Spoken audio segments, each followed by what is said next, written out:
দর্শক আপনাদেরকে যদি জানিয়ে রাখি, লালমিনারের পাটগ্রাম থেকে একটি পিকআপে করে গতকাল রাতে 80 বস্তা সার নিয়ে কালীগঞ্জের উদ্দেশ্যে যখন রওনা দেয় এক ব্যক্তি, ঠিক সেই সময় হাতীবান্ধা উপজেলার দোয়ানিমোড় এলাকা নামক স্থানে এই গাড়িটি আসলে সেখানে কিছু দুষ্কৃতিকারীর হাতে এই সার লুট হয়ে যায়।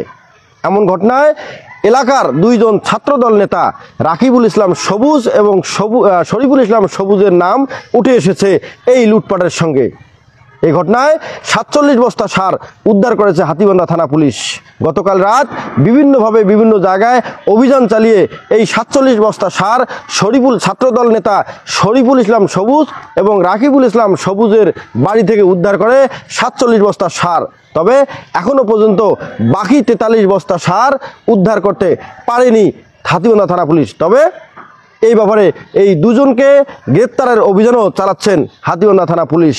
এই সার 47 বস্তা সার এবং পিকআপ বর্তমান হাতীবান্ধা থানা পুলিশের হেফাজতে রয়েছে। আমরা এই যে পিকআপের সঙ্গে যে যারা জড়িত, পিকআপের যে সার নিয়ে এসেছিল যারা এখানে আছে, এই পিকআপের যে ড্রাইভার বা যারা এই সার নিয়ে যাচ্ছিল তারা আমাদের কাছে এখন উপস্থিত রয়েছে। আমরা একটু জানতে চাইবো যে আসলে এই যে সারগুলো নিয়ে যাচ্ছিল তখন আসলে কারা নিয়ে যাচ্ছিল এবং কারা এই সারের সঙ্গে লুটতরাজ করছে? আপনি গাড়ির সঙ্গে ছিলেন কিনা একটু যদি বলেন। একটু ছিলাম, আমরা কেউ চিনি না, কাউকে বড় কথার কেউ পোলাপান আমরা চিনি না। হঠাৎ করে দোকান পাম্পে ব্রেক করছিল, পাম্পে ব্রেক করার পর ওইখানে গ্যামজাম পাকাইছিল, পাকার পর ওইখান থেকে আবার ছাড়ি দিয়েছিল। দেওয়ার পর সামনে বড় কথা যে সাইনবোর্ড দেওয়া ছিল ফাঁকা জায়গায় ব্রেক করার পর ওরা আমার মোবাইল টোবাইল কাড়ি নিয়ে নিয়েছিল, আবার মারধরও করেছিল। করার পর ওরা কইছে মা জানে যে বাড়ির সাথে কথা কইছিলাম আমরা, বলে স্যার এরকম সমস্যা, আপনি তাড়াতাড়ি একটু কথা বলেন। তারপরে ওরা স্যারের সাথে কথা বলছে, সময় দেয়নি, স্যারকেও সময় দেয়নি। ওরা বান্ডান সব কাটি দিছে, দেওয়ার পর ভ্যান ডাকে মাল নিয়ে গেছে। কত বস্তা সার ছিল? 80 বস্তা সার ছিল। আচ্ছা, কত বস্তা উদ্ধার হয়েছে? কত বস্তা উদ্ধার হয়েছে? 47 বস্তা। কারা উদ্ধার করলো? পুলিশ। কার বাড়ি থেকে উদ্ধার করছে জানেন? আমি তো বাড়ি চিনি না, আবার গাড়ি নিয়ে গেছিলাম, ওইখানে মাল আনতে গেছিলাম। বাঁশবাড়ি পাইছি, বাঁশবাড়ির ঝাড়ের মধ্যে পাইছি, আর এক বাড়ির গোয়ালঘরে পাইছি। দুই জায়গায় কত বস্তা উদ্ধার হয়েছে? এক জায়গায় হয়েছে 11 বস্তা, এক জায়গায় হয়েছে 36 বস্তা। আর বাকিগুলো আর মানে 27 বস্তা সার এক দোকানে আছে, আর 5 বস্তা এখনো নিখোঁজ। আচ্ছা, এই সারগুলো যখন লুটতরাজ হয় তখন কতগুলো ছেলে ছিল ওখানে ছেলে ছিল না এলো কম করে 10-15 জন। তাদের কাউকে ধরা হয়নি? না, এখনো কাউকে ধরা হয় নাই। দু একজনের নাম জানেন কি? আমরা তো নাম জানি না, আবার স্যার ছবি দেখাইছে, আমরা চিনছি, ফেস দেখে চিনছি, এদেরকে বলছি। ওই মুরব্বীরা ছিল, যারা ছিল ওরা স্যারের ঘর ধরছে, ধরার পর ওর নাম বলছি আর কি। কি নাম বলছে জানেন কি?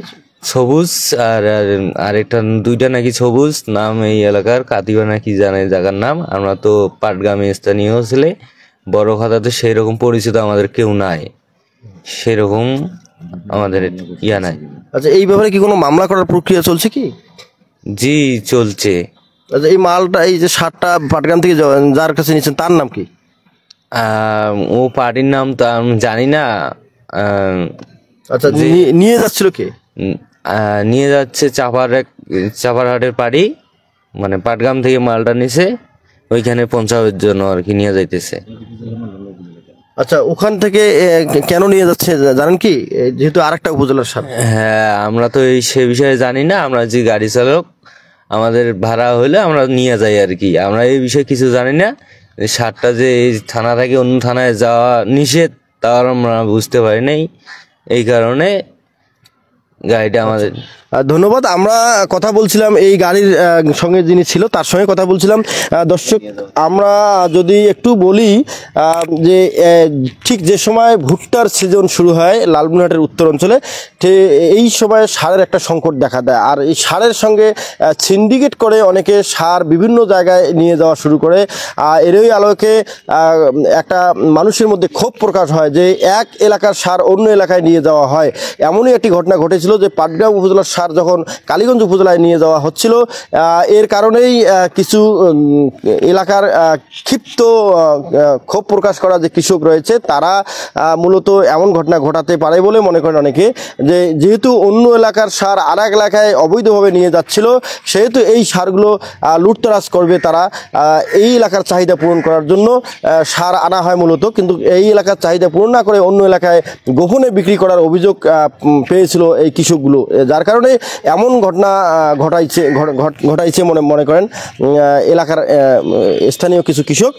তবে এই লুটতরাজের সঙ্গে জড়িত ব্যক্তিদের অনেকেই ধারণা করছেন সেখানকার স্থানীয় ছাত্রদলের কিছু ছেলে রয়েছে এর সঙ্গে।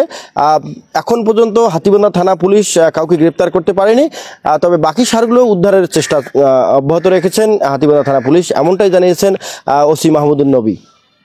M A Rahim, news channel 24, Lalmonirhat.